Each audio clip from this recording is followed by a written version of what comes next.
serverless e serverful? Basicamente, são duas infraestruturas diferentes no qual a gente pode configurar a nossa aplicação. São duas abordagens diferentes que a gente pode escolher para hospedar uma aplicação nossa. Então, são duas abordagens de hospedagem, duas abordagens de infraestrutura. Qual que é a diferença de serverless e serverful? O nome delas já diz a diferença, só que não é tão óbvio quando a gente escuta pela primeira vez. Então, serverless literalmente significa serverless, ou seja, sem servidor, né? O less ali é o sem. E serverful é porque eu tenho o servidor completo. Basicamente, o serverful é o modelo de infraestrutura mais comum que existe. É a prática mais comum que se tem, que é, a gente vai lá, aluga uma máquina, certo? E essa máquina, quando eu falo uma máquina, pode ser uma VPS que você pegou na Hostinger, pode ser um EC2 que tu pegou na AWS, pode ser uma VM que tu alugou lá na Oracle, pode ser uma Compute que tu pegou lá no GCP, qualquer máquina que tu alugue. Essa máquina, a partir do momento que tu aluga ela vai ficar 24 horas por dia disponível para ti. Tu literalmente alugou aquele espaço lá no serviço de hospedagem, seja qualquer o serviço de hospedagem que tu pegou, pode ser, de novo, Hostinger com a VPS, pode ser AWS, pode ser GCP, pode ser Oracle, Azure, tanto faz. Tu foi lá e alugou aquele espaço para ti. Então aquele espaço ele é teu 24 horas por dia, a não ser que tu pare de pagar. Parou de pagar, não é mais teu. E aí, aquele espacinho que tu alugou, aquela VM, né, aquela máquina virtual, ela é de tua responsabilidade. Então você pode escolher o sistema operacional que vai rodar naquela máquina. Então se tu tá lá na Hostinger, tu pode escolher o sistema operacional da tua VPS. Se tu tá lá no EC2 da AWS, tu pode escolher se vai ser um Linux, se vai ser um Windows, qual vai ser a versão do Linux, né? Qual a distribuição do Linux é nossa escolha. E ela sempre fica ali rodando a nossa aplicação. Então a partir do momento que eu aluguei aquele localzinho, aquela maquinazinha, eu vou lá, coloco a minha aplicação para rodar lá dentro. Então da mesma maneira, quando a gente tá rodando aqui a nossa aplicação local, ela fica o tempo todo ouvindo requisições. Se eu pego essa minha aplicação, seja uma aplicação Node, uma aplicação Spring, uma aplicação Django, Flask, tanto faz. Se eu pego essa aplicação, faço um build dela, levo o build lá para essa VPS, né? Copio lá os arquivos do build, dou um npm run start, ou dou um Spring start, né? Ou sei lá, qualquer comando para startar a execução da minha aplicação, a minha aplicação passa a ficar rodando 24 horas por dia dentro daquela máquina. Aquela máquina está sempre disponível para mim. E aí, qualquer pessoa que chamar aquela máquina, seja via o IP direto, né? Ou um domínio, se eu tiver configurado um domínio que aponte para aquela máquina, a minha máquina vai responder 24/7. Ela tá ali disponível para mim o tempo todo. E aí, o modelo de cobrança desse tipo de infraestrutura normalmente é pelo uptime. Então, ficou rodando 3 dias seguidos, eu pago os 3 dias seguidos. Se eu derrubo a máquina e deixo 4 dias desligado, eu paro de pagar por 4 dias. Depois, se eu ligo de novo a máquina, eu volto a pagar, certo? Então, eu pago pelo uptime. Já o modelo serverless é bem diferente. Como é que vai acontecer? O nosso código, e agora percebam que eu não tô mais falando da aplicação. Quando eu falava de serverful, eu tava falando de uma aplicação, né? Então, eu ia ter um servidor mesmo, uma aplicação que pode ter vários endpoints e pode fazer várias coisas. No modelo serverless, eu tô falando só de um bloco de código. E esse meu bloco de código, ele vai executar somente sob demanda. Então, eu não vou ter alugado lá nenhuma VPS para mim, nenhuma máquina virtual, nenhum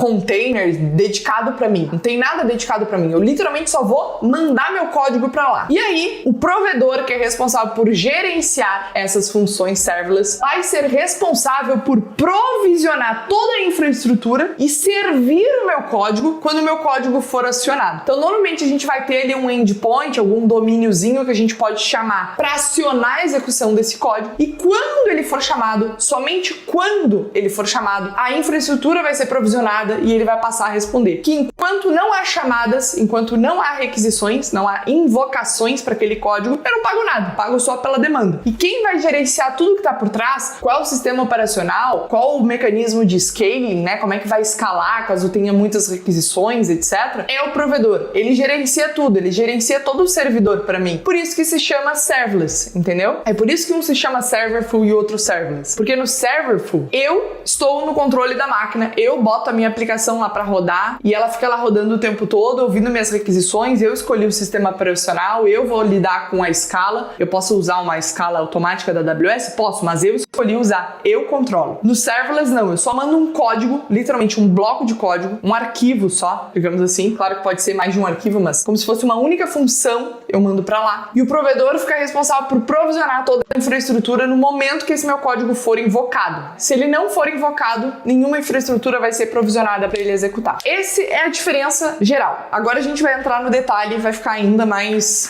claro para vocês. Serverful. Vamos entrar a fundo agora no conceito de server, que como eu falei para vocês, é o conceito mais padrão de se utilizar. O que vai acontecer? Como eu falei para vocês, normalmente, quando a gente está falando de serverful, a gente vai ou vir aqui na AWS e pegar um EC2 pra gente. Então a gente vai vir aqui no serviço de EC2 da AWS, a gente vai vir aqui no EC2 da AWS, vai provisionar um EC2 pra gente. E quando eu provisionar esse EC2, ó, fizer um launch instance aqui, eu vou poder escolher o sistema operacional que vai estar rodando nessa minha máquina, né, que é uma máquina virtual. Eu vou poder escolher alguns detalhes sobre o tipo da instância, então eu vou poder escolher a quantidade de núcleos da CPU, vou poder escolher a memória. Eu literalmente estou no controle da infraestrutura que vai estar por trás. E aí depois que eu configuro aqui a minha máquina, eu vou ter uma maquinazinha rodando onde eu literalmente vou conseguir me conectar via SSH nela. Vai ser uma máquina minha, por exemplo, essas minhas máquinas aqui de teste que estão rodando, né? Então é uma máquina minha aqui que eu tenho. E aí essa máquina eu vou poder colocar para rodar dentro dela o meu back-end, né? O meu servidor. Então eu vou poder, por exemplo, colocar ali para rodar uma aplicação Java, né? Uma aplicação Spring. Vou poder colocar para rodar uma aplicação Node. Vou poder colocar para rodar qualquer aplicação, né? Vou lá puxar o build da minha aplicação, baixar o código lá dentro daquela máquina, instalar as dependências e colocar para rodar, né? Ou às vezes nem precisa instalar as dependências, porque dependendo da linguagem que tu desenvolveu, do framework, no build mesmo já vem o código das dependências. Então eu vou lá dentro da minha máquina puxar o build e botar para rodar. Inclusive tem vídeo aqui no canal que eu já fiz isso na AWS, tá? Fazendo deploy de uma aplicação Java. Então isso é um serverful. Eu literalmente tenho uma máquina ali dedicada para mim, que é uma máquina minha que eu estou alugando ela, né? Eu estou alugando aquela máquina para mim. Vou pegar essa Bastion aqui de exemplo. Então é uma máquina minha, ela tem um IP, ela tem um sistema operacional, é uma máquina virtual. Isso seria um estilo serverful. Outro exemplo seria eu pegar uma VPS da Hostinger, vir aqui e assinar um servidor VPS, sei lá, pegar esse daqui, onde eu vou ter um núcleo de CPU, tá vendo? 4 GB de RAM, 50 GB de espaço em disco e 4 TB de largura de banda. Pego aqui uma VPS, beleza, tenho essa VPS ali dedicada para mim e eu boto para rodar qualquer coisa que eu quiser dentro daquela VPS. Posso botar para colocar uma aplicação Python, posso colocar para rodar um N8N, é minha. Então isso é um serverful que a gente chama. E aí é aquilo que eu falei, 24/7, né, 24 horas por dia, ele vai estar ouvindo ali, rodando para mim. Ele só vai parar de rodar quando eu parar a aplicação. Então, quando eu acessar a máquina e estopar a aplicação. E aí, normalmente, a nossa aplicação que está rodando, ela fica em memória ali na máquina. O serverful é a mesma coisa que a gente faz aqui quando está rodando as aplicações locais, né? Tu pega, dá um npm ali run start no teu build, né? Ou dá um javac, passa ali o nome do arquivo para rodar e tu bota para rodar. E aí ele fica ouvindo as requisições e a tua aplicação tá em memória, né? Tá carregada em memória, que toda vez que chega uma requisição, já tá pré-carregado ali os arquivos principais para que a aplicação execute. Caso ela precise de outras partes, ela vai puxando para a memória. Perfeito. E aí no serverless é totalmente o contrário. A gente vai fazer só o deploy de uma função. Então, no caso do serverless, o que vai acontecer? Eu vou vir aqui. Esse aqui, a AWS Lambda, é um serviço de serverless da AWS, tá? Eu já vou entrar nos detalhes de alguns exemplos de serviços também. Então, eu vou vir aqui, vou fazer o deploy da minha função, tá vendo? Ele chama de função, porque não é uma aplicação inteira. Aqui eu não vou fazer o deploy de uma aplicação Nest.js inteira, de uma aplicação Spring completa, de uma aplicação Flask, de uma aplicação Django. Não. Aqui eu vou fazer o deploy só de uma função que executa alguma coisa. Então, o que eu vou estar escolhendo aqui para executar é só o runtime, tá vendo? Eu não tô mais escolhendo qual que é o sistema operacional, não tô mais escolhendo memória, não tô mais escolhendo o núcleo de CPU, não tô mais escolhendo o tamanho de disco. Eu vou escolher só o runtime no qual essa minha função tem que ser executada. Então, se essa minha função função está escrita em JavaScript, eu vou escolher um runtime de Node. Se essa minha função, né, é um método Java, eu vou escolher o runtime específico do Java que eu preciso. Eu preciso do Java 17 instalado aqui nesse ambiente. Não, eu preciso do Java 21 instalado aqui. Não, é uma função .NET, né, C#. Então, é .NET que tem que estar instalado, tá vendo? Eu escolho só o runtime. O resto que está por trás, a infraestrutura que vai estar por trás, quem vai tomar conta vai ser o provedor. Nesse caso aqui, a AWS. Então, se por baixo dos panos está rodando Linux, está rodando Windows, não sei quantos núcleos tem a máquina, não sei qual o disco, qual a memória, não sei. Não importa, tá? Quem vai ficar responsável por essa infraestrutura é o provedor. Por isso que se chama serverless. Mas olha só que interessante. Criei a minha funçãozinha aqui, Lambda, e olha só o que aparece aqui pra mim. Aparece um código para eu implementar uma função, tá vendo? Não é uma aplicação inteira. Eu não tô falando de uma aplicação Nest.js aqui. Eu tô falando de uma função. Literalmente, essa função handler vai ficar ouvindo todo tipo que é requisição que chegar nessa minha Lambda e ela vai ser responsável por tratar essa requisição e retornar uma resposta. No caso aqui, ela tá sempre retornando esse hello from Lambda. E é aquilo que eu falei pra vocês. A AWS, ela só vai provisionar a infraestrutura necessária para rodar essa função quando a minha função Lambda for trigada, quando ela for ativada. Se não houver nenhum trigger, ele não vai subir nenhuma infraestrutura para rodar isso. Deixa eu ver se eu pego aqui a URL da função. Vou criar uma URL sem uma autenticação para ela ficar pública, para eu conseguir invocar essa função, tá vendo? Aí ele gerou aqui uma URL para mim e toda vez que eu chamar essa URL, ou seja, quando eu entrei aqui nela, eu fiz um get. Ele retornou o hello from Lambda. Então ele basicamente executou esse código que tá aqui. Mas reparem, ele só vai executar o código quando eu acionar essa função. Caso ela não fosse acionada, ele nunca executaria, ele nunca subiria um servidor para que então essa função rode dentro desse servidor. E aí a diferença aqui vai ser o custo. Então eu só vou pagar sob demanda, eu só vou pagar quando rodar. Se não rodar nenhuma vez, eu não pago nada, porque eu não consumi nenhum recurso de fato. E aí uma coisa interessante da gente ter em mente sobre o conceito de serverless é que ele vai ter aqui um cold start, né, que a gente chama. O que é o cold start? O cold start, basicamente, é um início frio, traduzindo, né, que significa o quê? Como não há nenhum servidor dedicado para rodar essa minha função, o provedor, ele só vai, de novo, como eu falei para você, subir uma infraestrutura para rodar essa função quando ela for acionada. Esse tempo dele, sabor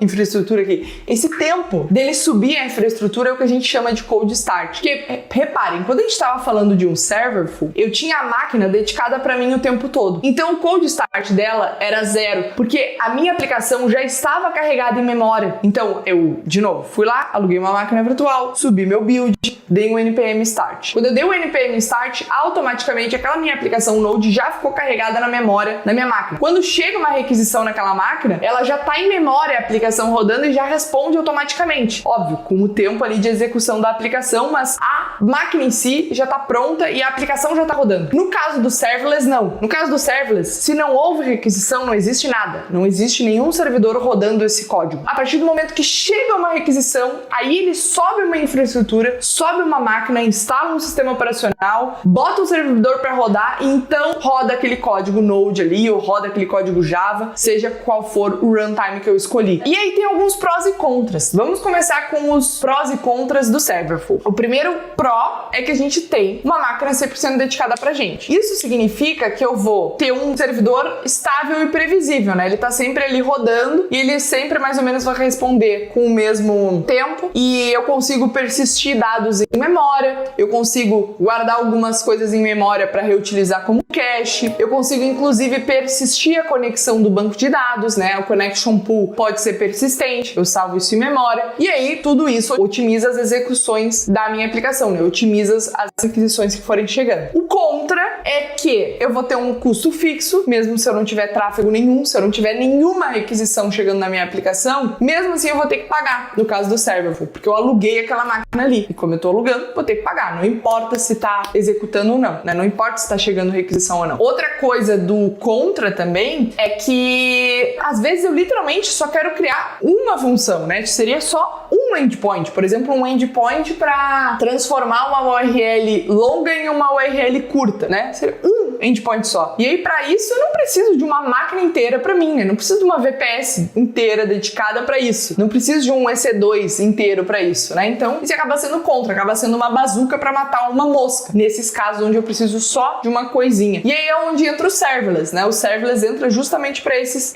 cenários, onde eu preciso, literalmente, eu tenho um único caso de uso, né? Uma coisa específica que aquele meu código vai fazer e ele não vai rodar com tanta frequência, ou ele é um código que vai executar muito rápido e acaba valendo a pena deixar num serverless e pagar sobre demanda. Eu vou ter um custo base, um custo inicial zerado, porque se não rodar nenhuma vez, não vou pagar nada. O contra daí vai ser que vai ter esse cold start. E eu não vou conseguir reaproveitar conexões com o banco de dados também. Então, se essa função, essa coisa específica que eu preciso fazer é uma coisa com muita leitura no banco de dados ou muita escrita no banco de dados, daí talvez serverless não seja a melhor abordagem. Porque como eu vou ter que escrever muito no banco, eu vou ter que ler muitos dados do banco de dados, toda nova execução da minha função serverless é uma nova conexão aberta no banco de dados, uma nova conexão criada. A cada invocação da função serverless ali, inicia uma nova conexão com o meu banco. Isso pode tanto estourar o meu rate limit de conexões do meu banco de dados, dependendo do banco que eu estiver usando, quanto deixar as requisições extremamente lentas, né? Quanto mais conexões eu tiver no pool ali com o banco, mais lento o banco vai ficar também para retornar, mais custoso isso é também, dependendo do banco que eu estiver usando. Então daí talvez a abordagem ideal seria ir para um serverful. Então tudo é sobre prós e contras, sobre casos de uso. Um caso de uso muito interessante para funções serverless é o webhooks, né? Então, por exemplo, vamos imaginar o seguinte cenário. Imagina que eu quero conectar a minha aplicação com o meu Google Calendar. Então, imagina aqui que eu quero usar a API do Google Calendar e eu quero ouvir toda vez que um novo evento for criado no meu Google Calendar. Então, o Google Calendar tem um webhook para isso, né? A API do Google Calendar disponibiliza um webhook aqui, o Events Watch, né? Para eu ficar escutando eventos. E aí, toda vez que esse novo evento for criado, eu quero disparar um e-mail para um outro e-mail meu, eu quero disparar um e-mail para o meu gestor, para ele ver que eu tô trabalhando, né? Digamos que eu sou um vendedor, eu sou do time de vendas, e toda vez que eu marcar um evento no meu Google Calendar, que é um evento de uma reunião de vendas, né? Um evento com cliente, eu quero que o meu gestor seja notificado. Digamos que era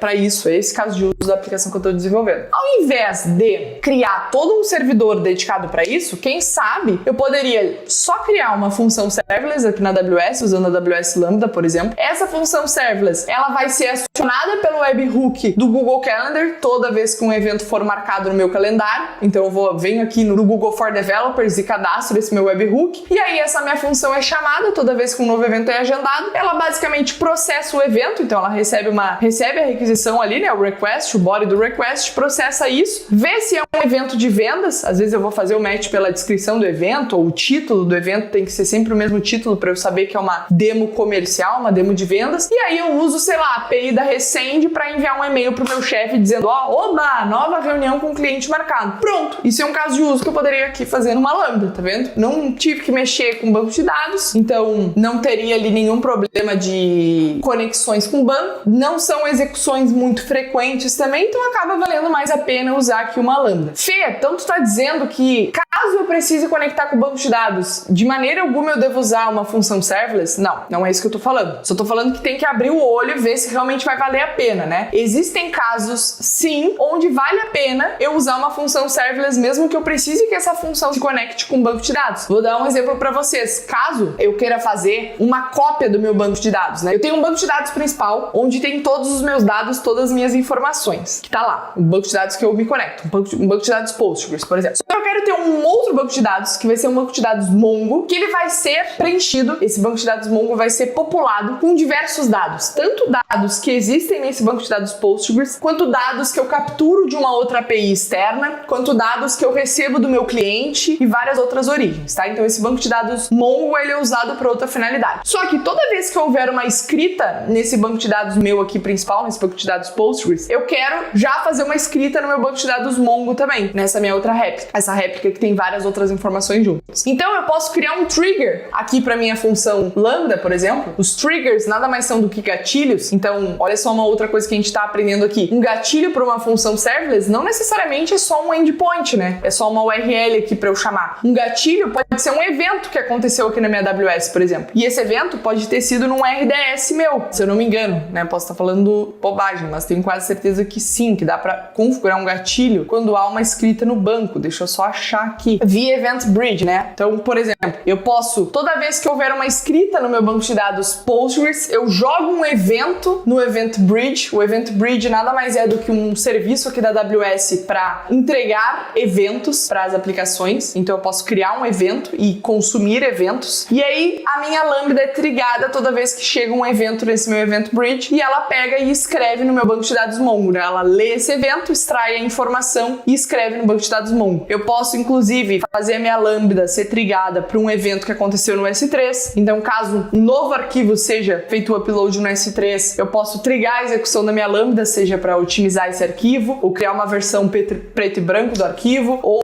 adicionar esse arquivo a algum relatório mensal, sei lá, qualquer lógica, qualquer regra de negócio ali. Então, tem muitos casos de uso aqui para o serverless. Então, tudo isso que eu falei aqui para a AWS Lambda se aplica para esses outros serviços aqui também, tá? Eles são muito parecidos, o que vai mudar é o provedor que está por trás. O que muda é que eu estou usando a cloud da Azure, né, a cloud da Microsoft, ao invés da cloud da Amazon, ou estou usando a cloud do Google. Mas no final das contas, os serviços são muito parecidos, tá? Então, funcionam da mesma forma, tem essa questão dos triggers também. O que vai mudar é que aqui na AWS, os triggers são de outros serviços da AWS, né? Quando eu estiver lá configurando uma GCP Cloud Function, ou estiver usando uma Azure Function, provavelmente eu vou conseguir configurar como trigger eventos que acontecerem em serviços do GCP, os serviços da Azure. Até aqui na AWS Lambda, tem como a gente configurar eventos de fontes de aplicações terceiras, né? Como, por exemplo, aqui, caso aconteça algum evento no meu Auth0, eu consigo fazer a minha função rodar. Caso aconteça algum evento no meu Datadog, né? Eu consigo